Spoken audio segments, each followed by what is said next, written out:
Hello and welcome to I-24 News World Cup show covering every aspect of the greatest football tournament in the world held in Brazil. Here with me in the studio is Motele Spiegler, our football analyst, and Dani Moljo, expert on South American football. Hello, gentlemen. Hello. Luis Suarez is once again the hero for Uruguay. France will try to keep on impressing, this time against Switzerland. All that and much more coming up. Let's get started. We begin with Group C, where another team secured its place in the second round. Colombia beat the Ivory Coast 2-1, and they will be one of the final 16 teams in this World Cup. The West African nation will join them if they beat Greece in their final match. The Greeks finished their match against Japan in a goalless draw. Both teams will probably leave the tournament after the group stage. Now to the group of death, Group D, where Italy and Costa Rica will play tonight. And last night it was yet another disappointment for the Three Lions. England was good again, but lost again. Luis Suarez came back from injury to be the hero for the Celeste. The Liverpool striker scored twice. Wayne Rooney's goal was not enough. Uruguay wins 2-1. England now has to pray for Italy to win both their matches and win their final game against Costa Rica. Anything else will send them back home. Pubs around England were, as always, packed with beer and optimism at the beginning, only to be heartbroken at the end. And that was also the case in other places where England fans gathered, here in Israel as well. Merav Savir saw the joy when Rooney scored, only to witness disappointment again just a few minutes later. Almost every bar in Tel Aviv has gotten caught up in World Cup fever, and Mike's Place on Dizengoff Street is no different. Even in the heat of the summer, fans pack themselves into the overheated bar for the best game experience. It's the experience of watching in big screens, on a big screens, great football matches, and we are happy that everybody is enjoying from this experience. Last night, the pub was packed for the England versus Uruguay game.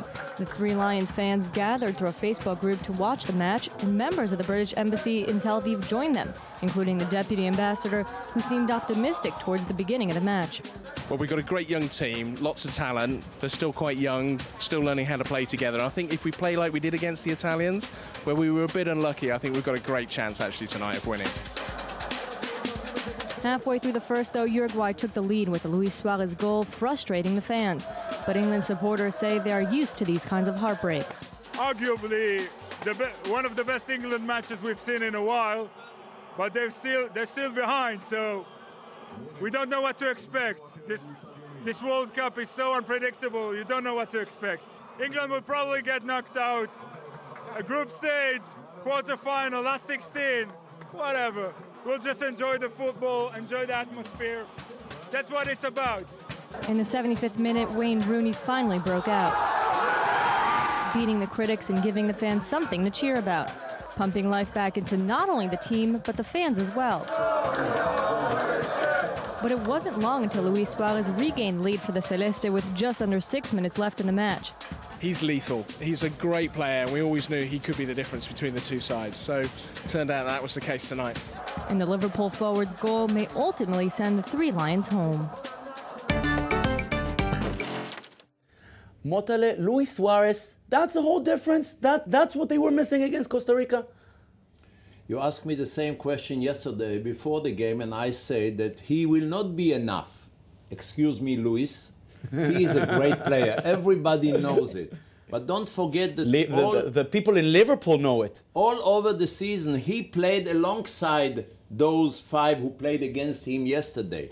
And he made always the difference. But at the end of the day, they were not champions, because even this great Suarez, without the support of his teammates, couldn't do it in the league. Yesterday, against his teammates, he had a great support from the Uruguayan, very touching their hearts, singing before the game and playing tough. And yes, Luis Suarez made it different, although Steve Gerrard he gave him another assist. And I want to ask you, Dani, Motele mentioned the big heart of the Uruguayans. Yeah. We speak about Suarez, and rightfully so. I think Pereira is the example. He was knocked unconscious. Then he woke up and he said, I'm not leaving this game. This is Uruguay. This is the charrua, as they call them. Well, like you said, Alvaro Pereira looks died, and that's the Uruguayan spirit. I'm going out of this game only if I'm dying. not before that, and that's it. You know, the doctor Dying can for do the anything. country. Dying for the country. That's the way. You know, if we look at the entire South American teams in this World Cup, 10 games, 7 wins, 2 draws, and 1 loss. Also, the teams from Central America, Costa Rica, and Mexico doing good. Exactly. This is home feeling. They're not only Argentina and Brazil, Chilean fans, Colombian fans, Uruguayan fans, they give them the home feeling. Well, that's the thing. They are feeling like at home. 50,000 Chileans, 30,000 Colombians, 35,000 Argentinians. You know, the Brazilians are not alone there. There is all South America in the games. That's amazing. And it shows, it just feels at home. And Motale, 2 words. 2 words. Passion and commitment. It's there.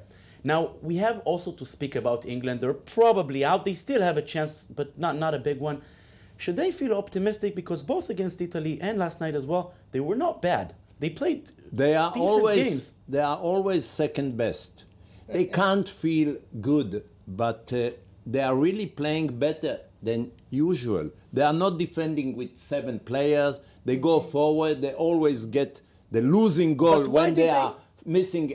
Why did they go back after scoring that equalizer? No, they didn't go back.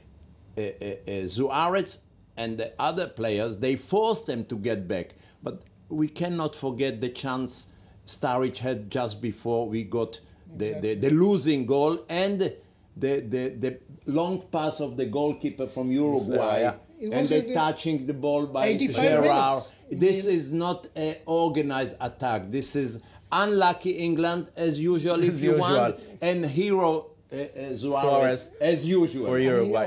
Also in the minute 85, you know how much it's Very, left. very hard to react to.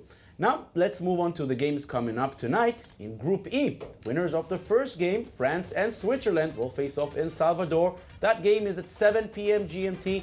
And later in Curitiba, Honduras and Ecuador will try to keep their dreams alive when they face each other.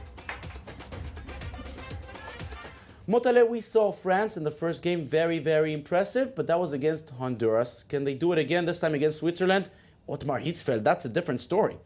Hitzfeld with his team, it's one story, but if you ask about France, I saw a press conference, Patrice Evra, one of the problematic players from the last World Cup.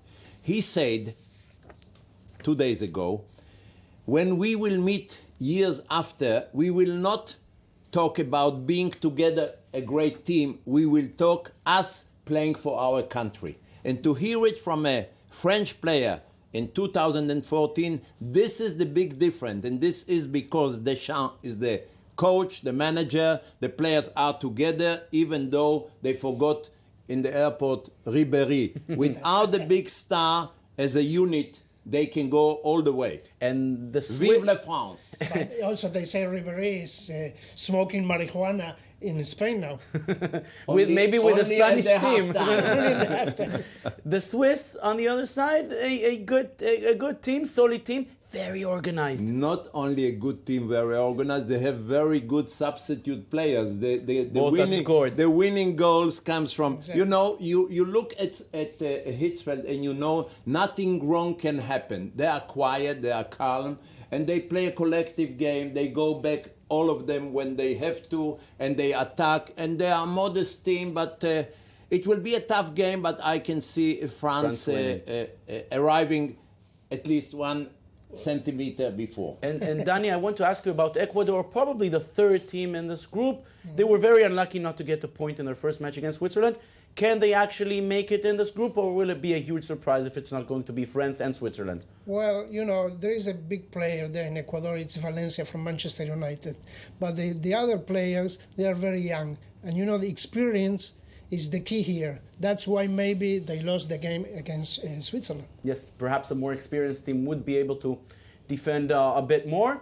And the matches coming up are obviously creating enormous interest in the Italian and French press, but not only here, not only there. Here is Mirav Savir with our press review. We we've talked about four of the teams playing tonight. Well, here's what their newspapers and magazines have to say about their matches. In Italy's The Local, Italy faces Costa Rica with a degree of caution. And one of the things midfielder De Rossi highlighted in the Tico's advantage in the heat, where he said the Italians were dying from the heat when they played there during last year's Confederations Cup, while Costa Rica is used to these conditions. De Rossi also said, quote, "They'll be fired up after their win. If they had lost 4-0, then we might have underestimated them. But now there's no chance of that." Meanwhile, in Costa Rica, the website discusses the Tico's manager's fixation with the Italian team. They say Jorge Luis Pinto has watched hours of tape to help prepare his team, but apparently he spent more time on Italy. He stressed he admired the Italian team for years and remembers watching them play in 1978. For him, facing the selection is, quote, "a dream come true because I've seen at least 30 finals, and he loves the way they play, their tactics, and structural design." But can his team overcome what he loves so much about the Italians? I guess we and Pinto will find out tonight. Another big match of the evening, France versus Switzerland. And according to French Les Echos, the Swiss have found a certain strategy to put pressure on the Blues, flatter their egos. When asked about Switzerland's status as the favorites, Stefan Bergen apparently responded that France is the favorite and denied Switzerland is, even though they are ranked much higher. And players added that you cannot even compare Swiss football to French football. As for the Swiss papers, they're more focused on the weather than press conferences. Nuez Ocher Zeytoun talk about the 70% humidity and 32-degree heat facing the teams and how the team and their physiologists will respond to the conditions. Coach Otmar Hitzfeld called the climate another enemy of the Swiss, which forced the manager to focus more on the physical component during training, and they will take special measures before the game. But luckily for the Swiss, their opponent is just as unfamiliar with these weather conditions as they are. This match may be as much about skill as about surviving the conditions. Now we turn our attention to the games that will be held tomorrow. One very exciting match will be held in Group G, where the mighty Germans will beat Portugal 4-0 in their opener, will face Ghana. The Boateng brothers will face each other. Kevin will play for Ghana, Jerome will play for Germany. The second match between the United States and Portugal will be held on Sunday. Group F will play its second round tomorrow. Argentina, who beat Bosnia in the first match but failed to impress, will take on Iran. And the Bosnians, seen as favorites to join the Albiceleste in the second stage, will face African champions Nigeria. Danny, Argentina was good, but that's it. How is it seen back home? It wasn't good at all. You mean Argentina with Messi, Di Maria, and Agüero, it really played bad. So they did the change in the halftime. They put Higuain, and now the whole power is playing tomorrow with Gago and everybody. So they believe that it will be much easier than Bosnia. Now, one thing that is true for Argentina, which is true also for the other South American teams that we spoke about before, the enormous push they have from their fans. When the Chilean anthem is played, when the Colombian anthem is played, the Argentine anthem is played, the stadiums explode. Explode, exactly. And you see, by the FIFA rules, they're playing only a minute and a half of the anthem. But here the anthem is 3 minutes and 50,000 people. It's an orchestra chanting. You know, it's like a live opera. And it's amazing. It's amazing. Good opera. Good opera. You were on the pitch, Motale. How much I couldn't energy sing, that, to be honest. I couldn't sing. But when you have this energy coming from the stands, how much? Even today, when I watch and I hear and I see what's going on, it gives me the feeling that I'm there. So can you imagine what's happening to players who, you know, you touch the heart. This is the meaning, the real meaning. You see Neymar crying. Neymar was crying. Maybe that's what bothered Spain, because there are no words in their national anthem. Now, I want to ask you, Motale, Bosnia, they were very impressive against Argentina. They seem to be the second best in this group. You know, they are not like South American, but they have kind of equivalent behavior. Big heart, talented players coming from very hard background. They have a reason to show the world we are good. We are good together. And I know very well Zafet Susic, the coach. He was a great player in the Yugoslavian national team. And he's a leader, and he brings them that every individual bring his talent into the team. So it was not hard for Argentina to beat them. I can see Bosnia going all the way to the second round. Yes, and players like Edin Dzeko, that's a world-class player.